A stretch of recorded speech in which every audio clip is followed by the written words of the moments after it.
Hello बच्चों, let's read the question. Describe the circumstances leading to the outbreak of revolutionary protest in France. Okay, तो सबसे पहले हम देखते हैं कि क्वेश्चन हमें क्या पूछ रहा है. क्वेश्चन हमें ये पूछ रहा है कि हमें बताना है कि जब रेवोल्यूशनरी आउटब्रेक हुआ था फ्रांस में, पीपल ने बोला कि नहीं, हमें बदलाव चाहिए, we can not take it any more. वो क्यों, उसके पीछे क्या क्या सर्कमस्टेंसेस थे. अब अगर कोई भी चेंज आता है, कोई भी रेवोल्यूशन हो रहा है, तो वो एक रीज़न के वजह से नहीं होता, उसके पीछे बहुत सारे सर्कमस्टेंसेस होते हैं. और फ्रांस में भी बहुत सारी ऐसी चीज़ें हो रही थी जिसके वजह से ये रेवोल्यूशनरी आउटब्रेक हुआ. अब हम समझते हैं कि ये क्यों हुआ. सबसे पहले जो कॉज था वो था हमारा सोशल कॉज. अभी जो फ्रेंच सोसाइटी थी वो 3 एस्टेट्स में डिवाइडेड थी. First, second, third estate. First second estate noble clergy जो थे, उनको कोई भी टैक्सेस नहीं पे करने थे, बड़े प्रिविलेज लोग थे. और जो थर्ड एस्टेट था वो बिल्कुल प्रिविलेज नहीं था, उसको कोई पॉलिटिकल राइट्स नहीं थी, और बहुत कम पॉपुलेशन होने के बाद भी सारे टैक्सेस उन्हें ही भरने पड़ रहे थे. अब आप मुझे बताइए कि अगर आपके साथ अन्याय हो तो क्या आप आवाज़ नहीं उठाओगे? क्लास में टीचर के जो फेवरेट स्टूडेंट्स हैं उनको टीचर बोलेंगे ओके बच्चा, do not do the homework. और जो नॉटी बैक बेंचर्स हैं उनको बोलेंगे आपको ये 30 बार करके आना है. तो आपको गुस्सा नहीं आएगा? तो वैसे ही थर्ड एस्टेट जो थे वो बहुत दुखी हो गए थे, क्योंकि सारे टैक्सेस उन्हें ही भरने पड़ रहे थे, और उसके साथ साथ उनके पास कोई पॉलिटिकल राइट्स भी नहीं थे. अब जब कुछ नहीं है तो नाराजगी तो बढ़ेगी ही बढ़ेगी. पर फिर भी चलता जा रहा था. बट वो बॉइल अप हो रहा था कि why injustice and wrong with us. Okay, next was the political cause. ठीक है, अब लोग तो खुश नहीं थे सिस्टम से, मगर वो अपने राजा के साथ भी खुश नहीं थे, जो था लुइस 16. लुइस 16 बहुत ऑटोक्रेटिक किंग था, मतलब उसको लोगों की कुछ नहीं पड़ी थी. He was a very mean king आप कह सकते हो, and he was very inefficient. Okay, वो किंगडम संभाल ही नहीं पा रहा था. He could not make proper policies through which the kingdom could run.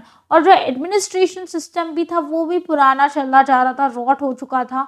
There were no new changes that was taking place. तो लोग परेशान हो गए थे. वाई? बिकॉज उनकी प्रॉब्लम्स का कोई सोल्यूशन नहीं आ रहा था. किंग तो डिवाइन राइट थियोरी में बिलीव कर रहा था कि मैं भगवान हूँ, मेरी पूजा करो, मगर मैं भगवान जैसा कोई काम नहीं करूँगा. ठीक है, उसके साथ साथ थी इकोनॉमिक रीजंस. अब इकोनॉमिक रीजंस क्या था? ठीक है, सबसे मेजर इकोनॉमिक रीजन जो था वो था कि स्टेट की ट्रेजरी खत्म हो गई थी. कि अगर कल को कोई प्रॉब्लम हो जाती है तो people can not go anywhere, because people कहाँ जा सकते थे? किंग के पास. But now people can not even go to the king. Why? Because the king also does not have any money for help. और ऐसा क्या हुआ? पहली बात तो जो किंग था उसने बहुत सारे वॉर्स फाइट करे, और वॉर तो आपको पता है कितनी महंगे होते हैं. So much of money, so much of labour is sent out in the Wars, और बहुत सारे वॉर्स वो हार गया, जिसके वजह भुगतान भरने की वजह से उसकी ट्रेजरी खाली हो गई.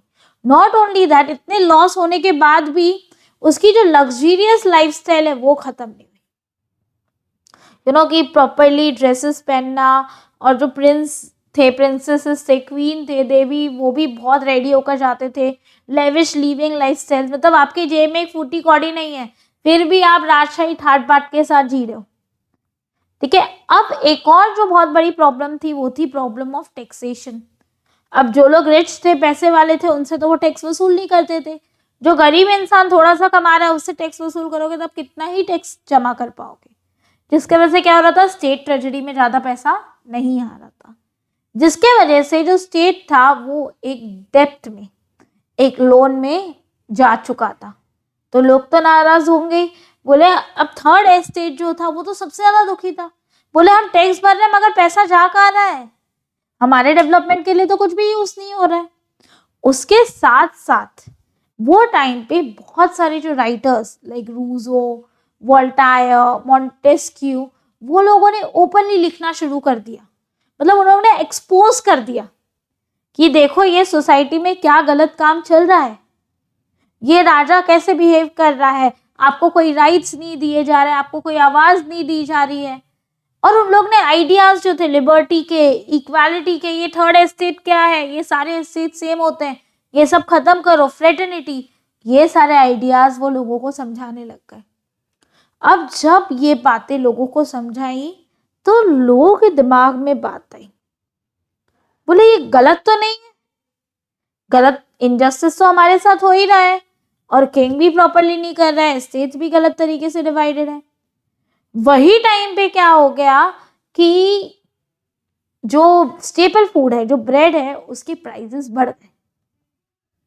अब बिकॉज प्राइसेस बढ़ गए तो जो लोग थे, जो कॉमन मैन था, जो थर्ड स्टेट था स्पेशली, वो फूड भी अफोर्ड नहीं कर पा रहा था और उसके साथ साथ इन्हें कुछ वोटिंग राइट्स भी नहीं दिए गए। ठीक है, जब एस्टेट जनरल को बुलाया गया था, मीटिंग बुलाई गई थी कि भाई इकोनॉमिक कंडीशन फ्रांस की बहुत गड़बड़ हो गई है, बहुत खराब हो गई है, we have to think about something, तो टैक्स तो इनसे पूरा वसूल लिया, मगर वो टाइम पे इनको कोई भी वोटिंग राइट्स नहीं दी गई। ठीक है, अब जब ऐसा हुआ तो लोग शॉक में थे, लोग बोले क्या हो रहा है हमारे साथ, ये तो गलत है।